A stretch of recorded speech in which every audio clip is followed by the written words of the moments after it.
Hola amigos de YouTube, hoy les traigo un creepypasta titulado Cierra la puerta. Ocurrió de nuevo en el pasillo, en el cuarto de baño. Tranquilamente, sin previo aviso, doblando la punta de la hoja para no perder el hilo de la trama, dejé el libro sobre la mesa y, metiendo los pies en las chinelas, me levanté sobresaltado. Supe que había ocurrido de nuevo, mi corazón me lo advirtió. No podría decir con exactitud cuántas veces se lo advertía a Isabel, pero al fin y al cabo no era su culpa, no podría serlo. Caminé lentamente mientras las chinelas producían el sonido de arrastre que hace uno al caminar despacio. La vela producía sus típicas sombras en la oscuridad. Llegué al pasillo y levanté la vela en alto. En efecto, Isabel lo había olvidado de nuevo. Me acerqué despacio, a cada paso el corazón me latía más deprisa. Sujeté el pomo de la puerta entreabierta, la abrí y eché una ojeada dentro. Al advertir todo en completa calma, cerré la puerta cuidadosamente. Volví casi corriendo en busca del libro y me encerré en la pieza junto a Isabel, quien a esa hora se encontraba entre las frazadas. «¿Volviste a hacerlo de nuevo?», le dije. «Oh, perdóname. No me di cuenta. Está bien. No es nada. Soy una descuidada. Fue en el baño, ¿verdad?» «Sí. Ya la cerré. Trataré de no olvidarlo la próxima vez». «De acuerdo». Cada vez que ocurría para esa hora, no me daban muchas ganas de charlar en la cama. Le di un beso y, soplando la luz del candelabro, me acurruqué y me zambullí en mi mar de pensamientos, esperando no tener ningún mal sueño esa noche. Por las mañanas, después del desayuno, apenas después del alba, siempre me agradaba pasar un tiempo con Isabel, ayudándola en algunas labores de la casa antes de partir al campo. Hablábamos de casi todo. Las labores de casa, la economía familiar, mi trabajo como jefe de estancia. Pero lo que más nos gustaba era el arte, sobre todo la música y la pintura. Es verdad que no teníamos mucho dinero, pero hace un par de años, cuando tuvimos buena cosecha, pudimos propiciarnos de algunas piezas de pinturas y mandarnos a hacer retratos propios. Pero lo que más nos emocionaba, era poder tocar sonatas de Mozart en el nuevo piano que teníamos en la sala común. Isabel sí que sabía sacarle provecho al nuevo instrumento. Ella había estudiado música con un profesor particular cuando joven, y de vez en cuando me enseñaba alguna que otra bonita melodía. Yo me deleitaba escuchándola tocar todo el día del sábado. Pero en fin, esto no es más que un simple intervalo, algo simple que hacen todos los escritores y narradores de historias, una forma de conocimiento de los personajes, de su papel o no papel en la trama. De esto ya no hace falta hablar más, ¿verdad? Espero que no quisiera comprometer al lector a tener que atar cabos innecesariamente. Era algo que molestaba a muchos, cuando debíamos asistir a alguna fiesta familiar o algún evento social. Era ridículo estar parado o sentado cerca de las puertas, cerrándolas porque algún tonto descuidado había olvidado hacerlo. O incluso, estando con ellos en casi un completo silencio y de repente tener la necesidad de levantarme con rapidez para cerrarla, teniendo que soportar las miradas extrañadas de los demás. A veces hacían bromas, a veces preguntaban con sinceridad, pero ya estaban tan acostumbrados que no le prestaban mayor atención, ya aburridos del tema, y yo me iba liberando de sus miradas, de esas miradas que no comprendían. Muchas veces traté de explicar mi malestar, mi ansiedad, mi terror a ver una puerta apenas abierta. Pero nadie podía siquiera comprenderlo, les parecía completamente ridículo. Isabel estaba preocupada por mi bienestar, y si hubiese podido, me hubiese traído a algún doctor particular a casa.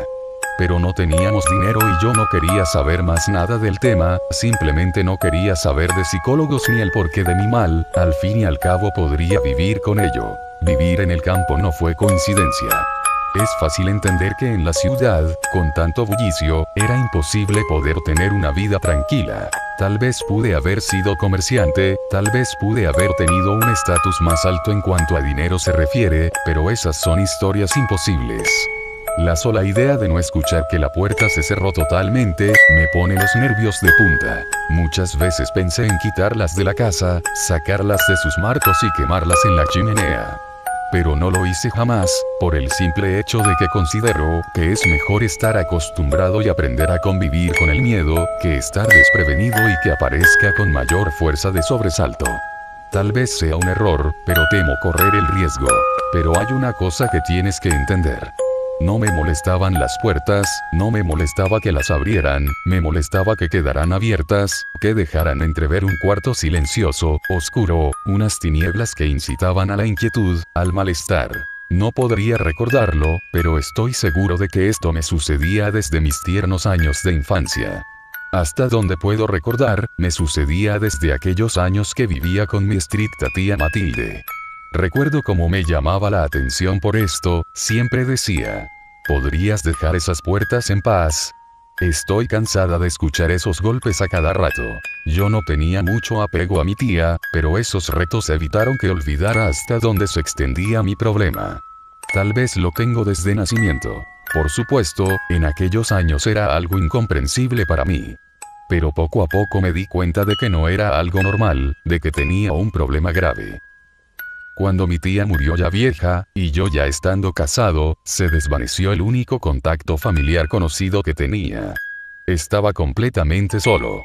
Claro, es fácil entender ahora que aquellas miradas raras en las fiestas familiares, no eran más que propias de la familia de Isabel. Pero volviendo a mi juventud. Al morir mi tía Matilde, comencé a preguntarme con más seriedad sobre quiénes eran mis antepasados. No conocía a mis padres, ni a mis abuelos, ni a pariente conocido. Jamás en todos estos años le pregunté a mi tía sobre estos datos. Yo supongo que tenía sus razones, creo que era una persona solitaria y no se llevó jamás con nadie. Lo único que pude saber fue que viví con mis padres unos 3 años, y luego nada. El tiempo pasó, pero mis problemas jamás me abandonaron. Por las noches tenía pesadillas que eran incluso tontas, porque parecían cosas de niños. Soñaba que me encontraba en un callejón largo y estrecho, completamente oscuro. Caminaba lentamente por esas tinieblas, abarrotadas de neblina, de sombras extrañas. Cuando de repente, a lo lejos, encontraba la puerta de salida, y detrás, parecía haber luz. Al ver la luz, comenzaba a correr, desesperado por salir de ese lugar.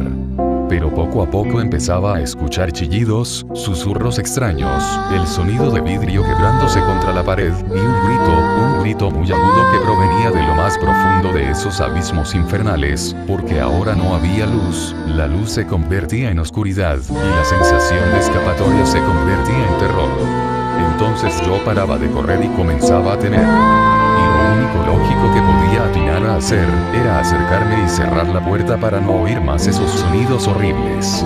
En ese momento, todo se calmaba y podía seguir soñando, sabiendo que la puerta por fin estaba cerrada. Muchas veces intenté reunir valor para entrar en el cuarto, pero ese valor no tardaba en convertirse en miedo, miedo que me perseguía a cada instante y en cada rincón de mi cuerpo.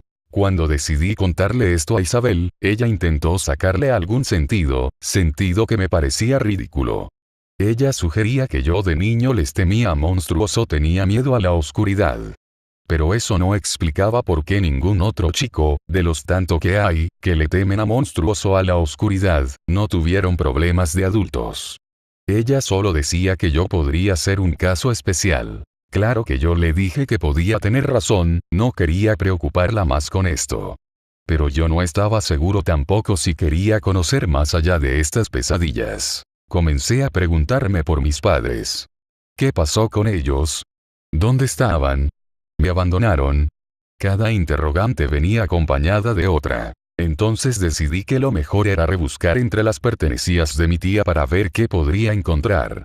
Encontré papeles viejos, alguna que otra joya, recuerdos de juventud y varias cartas, muchas cartas de hecho. Leí estas cartas con la esperanza de encontrar alguna referencia, algo.